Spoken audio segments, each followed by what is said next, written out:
Salut les amis, alors là je suis sur un exercice du programme de SPEMAT de Terminal, le nouveau programme. Et j'ai sélectionné un exercice pour me tester, donc enfin pas me tester, mais tester ce nouveau programme. Premier exercice que je vais effectuer du bouquin. Étude de fonctions avec fonction expo, limite, dérivée, TVI, et on est sur cet exo là. Je vais pas le faire en entier, je vais juste faire, à mon avis, jusqu'à la question, peut-être la question 1A. Je verrai, je vais avancer un peu dans la partie B, tu vois, 1A ou 2A, je sais pas. Mais on va regarder un petit peu le début de cet exercice. Ça te donne un peu une idée en fait de l'état d'esprit des exos qu'on va retrouver sur le programme du coup de SPEMAT, donc de terminal. Donc on est sur de l'étude de fonction ici avec de la fonction exponentielle. Des choses que tu connais déjà en fin de première, ok? Allez, c'est parti. Donc on a une fonction f ici qui est définie par le quotient ex-1 sur xex plus 1.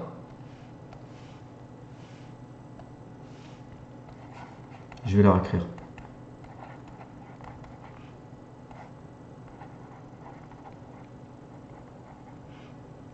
Donc elle est définie sur 0 plus l'infini. Et puis dans la partie 1, on part sur une fonction g. Alors on part tout de suite sur l'étude d'une fonction auxiliaire. Alors peut-être un type d'exo que tu as déjà rencontré.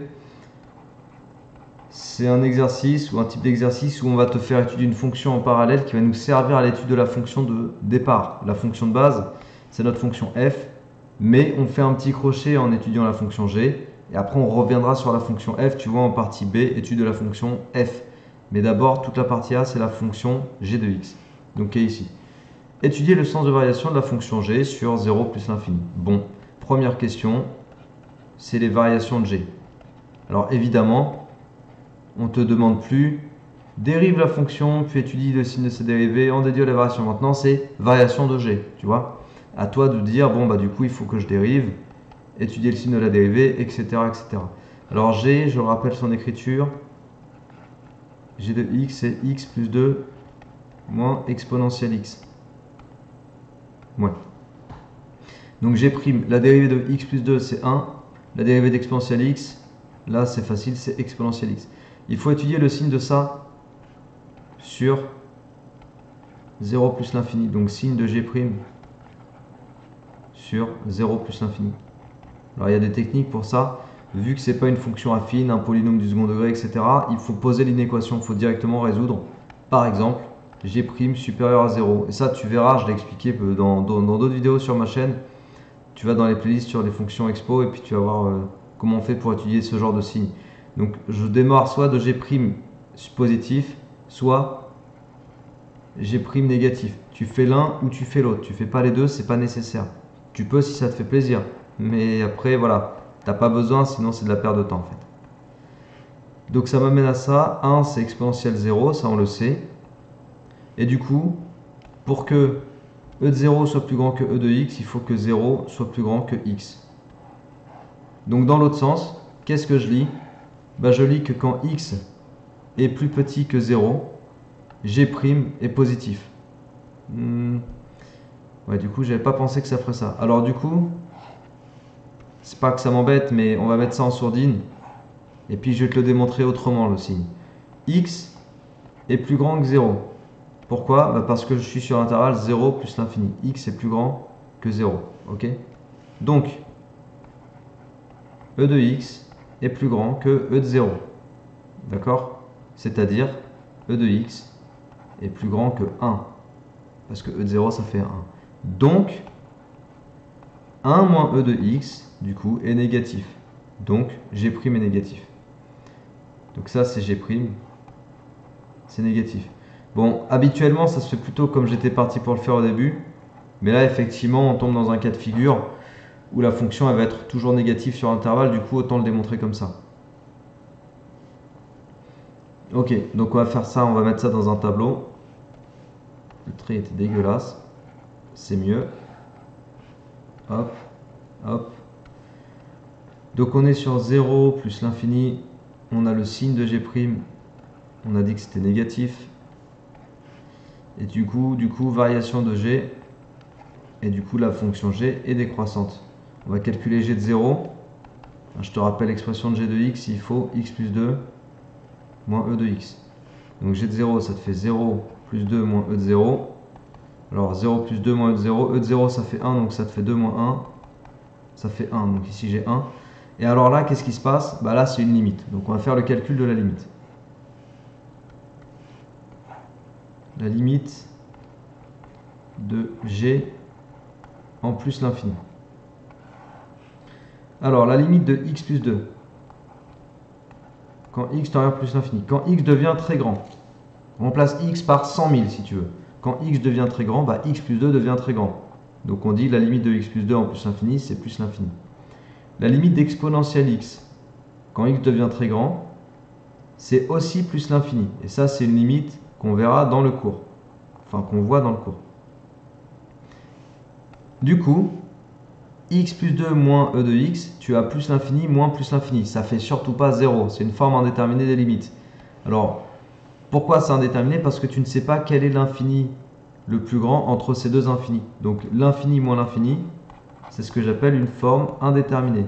Comme j'ai une forme indéterminée sur la limite, il faut que je transforme l'écriture de g pour me ramener à une limite que je peux étudier. Donc je retourne sur g. X plus 2 moins exponentielle x.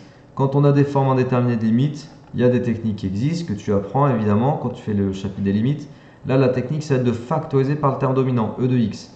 Donc il va me rester x sur e de x, plus 2 sur e de x, moins 1. Ok? Ça, c'est ma fonction g de x que j'ai factorisée par son terme le plus fort.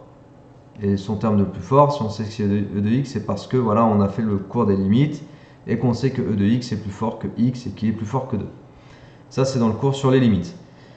Donc ensuite, on va faire la limite de chaque morceau et on va commencer par dire que la limite de e de x sur x, quand x tend vers plus l'infini, ça fait plus l'infini. Comment je le sais?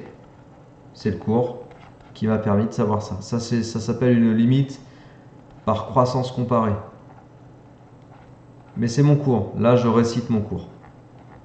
Ensuite, la limite de 2 sur exponentielle x, quand x tend vers plus l'infini. Là, c'est facile au sens où c'est logique. Quand x tend vers plus l'infini, e de x, ça devient d'autant plus grand. Et 2 sur un truc très grand, 2 sur 100 000, bah, c'est très proche de 0. 2 sur 1 million, c'est très proche de 0, etc. Donc la limite là, c'est 0. Et puis, la limite de 1, bon, bah, c'est 1, évidemment. 1 ne dépend pas de x. Donc si je fais la somme de tout ça, si je fais une somme de limites, j'obtiens que la limite de x... Ah oui, pardon, attends. Excuse-moi. J'aurais dû dire la chose suivante. Comme x sur e de x... e de x sur x, pardon, ça tend vers plus l'infini. Du coup, x sur e de x, ok, si tu inverses le processus, bah, ça fait 0. Oui, puisque c'est x sur e de x, moi, que j'ai dans ma parenthèse. Ça fait 0. Et là, maintenant, je vais faire la somme de limites entre tous ces termes. Et ça fait que la limite de x sur e de x plus 2 sur e de x moins 1, bah ça fait moins 1. Ok, 0, 0, moins 1 égale moins 1. Tandis que la limite de e de x en plus l'infini, quand x tend vers plus l'infini, c'est plus l'infini. Comment je le sais? J'applique mon cours. Et pour avoir la limite de g, je vais faire quoi? Ben, je vais faire la limite de e de x fois, parce que là tu as un fois, ok? C'est l'opérateur produit, multiplication, fois la parenthèse. Donc la limite de ça fois la limite de la parenthèse, ça va faire plus l'infini fois moins 1. Ok? Je fais un produit des limites et ça me donnera la limite de g. Donc la limite de g par produit, je vais le conclure comme ça, par produit, la limite de g de x, c'est plus l'infini fois moins 1, ça fait moins l'infini. Parce que les règles de signe s'appliquent, plus par moins, ça fait moins. Ok, je répète, plus par moins, ça fait moins. L'infini fois 1, ça fait l'infini.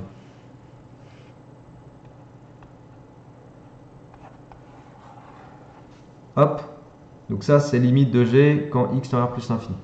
Ça me permet de remplir mon tableau et de marquer ici moins l'infini. En plus, c'est logique, évidemment. Il faut retrouver des choses logiques. Donc ça veut dire que quand x est entre 0 et plus l'infini, ta fonction g, elle descend de 1 jusqu'à moins l'infini. Elle descend, elle descend, elle descend, elle descend, elle ne s'arrête pas. Ok, elle plonge dans les abysses. Donc là, j'étais sur la question 1, étudier le sens de variation de g sur 0 plus l'infini. Question 2. On admet que l'équation g de x égale 0 admet une unique solution. Merde, j'avais mis TVI, du coup, je ne vais pas pouvoir t'en faire parce qu'on dit qu'on l'admet.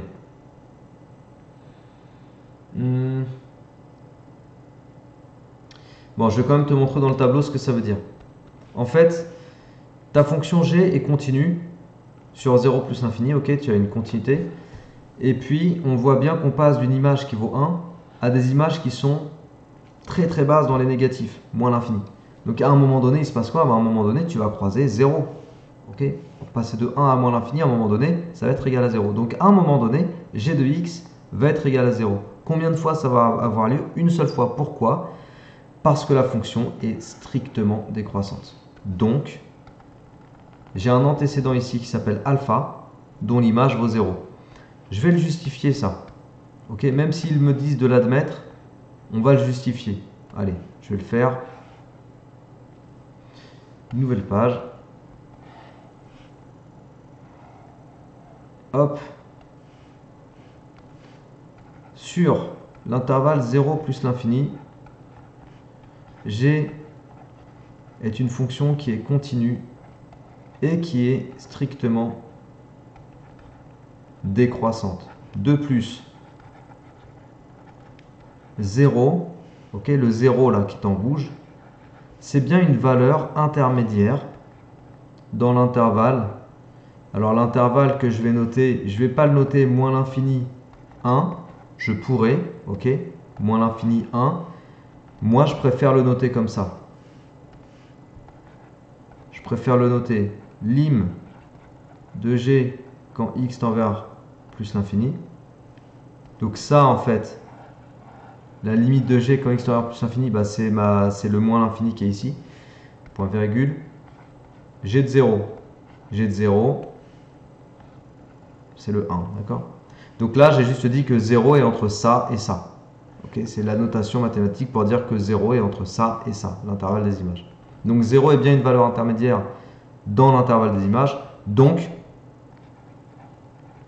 d'après le théorème des valeurs intermédiaires, en présentation de page, là, au tout démarrage de la vidéo, tu avais vu que j'avais écrit TVI, peut-être. Théorème des valeurs intermédiaires, là. C'est ce que je suis en train de faire. D'après le théorème des valeurs intermédiaires, l'équation g de x égale 0 admet une unique solution alpha sur 0 plus l'infini. On te demande de trouver un encadrement. Je ne vais pas faire la question de l'encadrement. Je ne vais pas le traiter ici. Je pourrais trouver une valeur approchée à la calculatrice, mais ça me prend du temps d'entrer la fonction, de paramétrer la fenêtre. Je vais directement déduire le signe de g. C'est ça que je vais t'expliquer. En fait, regarde. Du coup, là, sur toute la partie de l'intervalle de 0 à alpha, toutes les valeurs de g, là, elles sont de quel signe? Ici. Bah, tu as toutes les valeurs de g qui sont au-dessus de 0. Donc là, en fait, en vert, tu as g de x qui est positif. Et puis après, une fois que tu passes après alpha, bah, toutes les valeurs de g deviennent négatives. Voilà. Et donc ça te permet d'avoir quoi? Ça te permet de déduire le signe de la fonction g. Regarde la gueule de la fonction g quand même, hein. On est d'accord? Et bien là, tu vois, on vient avec cette petite étude de déduire le signe de cette fonction sur l'intervalle 0 plus l'infini. Okay, on vient de dire que c'est une fonction qui est d'abord positive, puis négative, et ça change en alpha. On peut faire le tableau de signes. On va le faire sur la même page. Comme ça, tu as le tableau de variation sous les yeux. Et puis je mets le tableau de signes. Donc ça change en alpha. Et le signe, il est d'abord négatif. Je garde les mêmes couleurs. Non, positif, pardon. Puis négatif. Ok. Donc on est sur 0 plus l'infini. Là ça s'annule. Et j'ai le signe de g. Donc on a établi le signe de g sur 0 plus l'infini. À quoi ça va nous servir? Bah, ça va nous servir parce que regarde, dans la question 1a de la partie B, étude de la fonction f, tu te souviens de la fonction f de départ, le quotient là? Eh bien quand on va dériver cette fonction f, regarde qui est-ce qui va réapparaître? La fonction g. Et si je veux étudier le signe de f', pardon, bah, il me faut le signe de g impérativement, chose que je viens d'établir dans la partie d'avant. Je vais faire la question 1A, d'accord? 1A, 1B. On s'arrêtera là pour cette vidéo. Enfin, on s'arrêtera sur la question 1A, 1B. D'accord? Donc ça, je fais. Et puis ça t'aura donné un petit aperçu du genre d'exo qu'on va être amené à faire en terminale. Alors la fonction f, je la réécris de tête. Non, je ne pourrais pas m'en souvenir de tête, non. Ex moins 1 sur xex plus 1. Donc évidemment, ici on est sur une forme U sur V. Donc on va détailler U, U', V. Donc là il faut savoir dériver ces... Alors V, attention.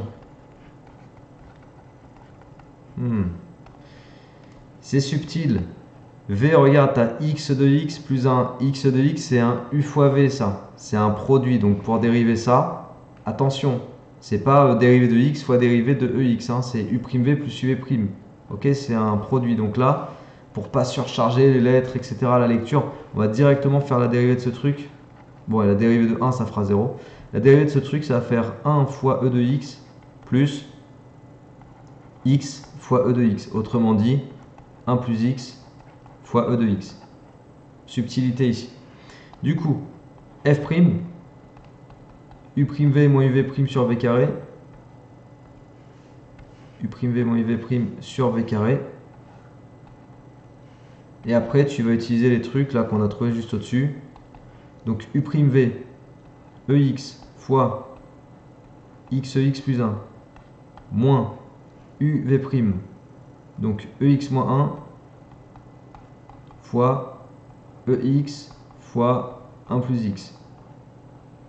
Le tout sur v au carré, donc xex plus 1 au carré. Ok, donc au numérateur, il y a quand même de la factorisation à faire. Là, tu vois que j'ai un facteur commun, ex. Donc on factorise par ex. Et je crois que de toute façon, ouais, tu vois, dans ce qu'il nous propose de retrouver, ex est en facteur. Donc on a une bonne idée là de factoriser par ex. Donc ex fois crochet, et je range dans le crochet xex plus 1 moins ex moins 1 fois 1 plus x. Le tout sur xex plus 1 au carré. Hop. Allez, je vais développer tout ça. Xex plus 1 moins ex moins xex. Ensuite, plus 1 et moins x. Donc hop, hop, 1 plus 1, 2. Non, c'est un plus x là.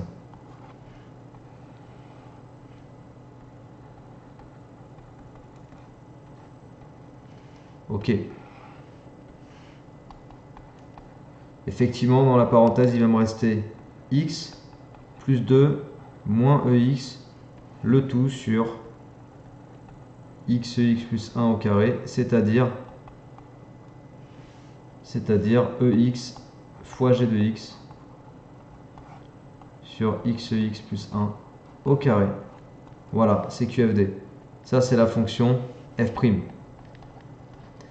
Et donc, la fonction f', tu vois, la fonction f', si on... Attends, je la mets sur une autre page. f' de x, donc c'est ex fois gx sur xex plus 1 au carré. Quand tu es sur l'intervalle 0 plus l'infini, il se trouve que ex est strictement positif. De toute façon, ex est positif sur R. Xex plus 1 au carré, c'est strictement positif. De toute façon, c'est un carré. Donc, f', a le même signe que g de x. Tu vois? Et le signe de g de x, on l'avait établi. Du coup, ça va nous permettre de déduire directement les variations de f. Alors, je vais répéter le signe de g. Tu te souviens, ça changeait en alpha, qu'on n'avait pas cherché, on n'avait pas cherché à savoir sa valeur, mais c'était positif puis négatif. J'ai justifié au-dessus que f' a le même signe que g. Donc f', ça fait aussi plus moins. Et du coup, variation de f, croissante, décroissante. Terminé. Donc après l'exercice, évidemment, donc là j'ai un maximum qui est atteint, que je pourrais écrire f alpha, pour faire propre. Là j'ai f de 0, et puis là j'ai une limite. C'est la limite de f quand x tend vers plus l'infini. Mais ça, je ne vais pas le chercher, je ne vais pas aller chercher ces trucs-là. Mais toujours est-il que ça te donne une idée, en fait, du type de choses qu'on va être amené à faire sur une étude de fonction comme celle-ci. D'accord? Voilà, j'espère que ça t'a plu. J'espère que ça t'a plu. N'hésite pas à partager et diffuser cette vidéo autour de toi. Ça te donne un aperçu, donc je pense que c'est important pour toi. Comme ça, tu sais quoi réviser, à quoi t'attendre et quoi remettre en place pour être à l'aise à la prochaine rentrée, quoi. Voilà. Et bien, travaille bien, motive-toi bien. Abonne-toi à la chaîne si tu n'es toujours pas abonné, bien sûr. Et puis, je te dis à la prochaine. Allez, ciao!